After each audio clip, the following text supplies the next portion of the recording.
August 26 வரலாற்றில் இன்று. இன்றைய நாள் அன்னை தெரசா அவர்களின் பிறந்த நாளாக அனுசரிக்கப்படுகிறது. தமிழ் தென்றல் திருவி கல்யாணசுந்தரனார் அவர்களின் பிறந்த நாள் வரலாற்றில் இன்று. உலக பெண்கள் சமத்துவ நாளாக இன்றைய நாள் கொண்டாடப்படுகிறது. இன்றைய நாள் சர்வதேச நாய்கள் தினமாக அறியப்படுகிறது.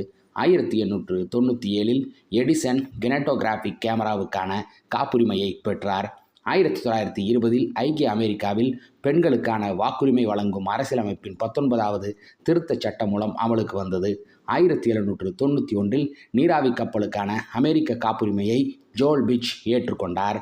1768 ஜேம்ஸ் குக் தனது முதலாவது கடற்பயணத்தை இங்கிலாந்திலிருந்து எண்டேவர் கப்பலில் ஆரம்பித்தார். 1966 தென்னாப்பிரிக்காவில் எல்லைப் போர் ஆரம்பமானது. 1972 22வது ஒலிம்பிக் போட்டிகள் ஜெர்மனி மியூனிக்கில் ஆரம்பமானது. 1978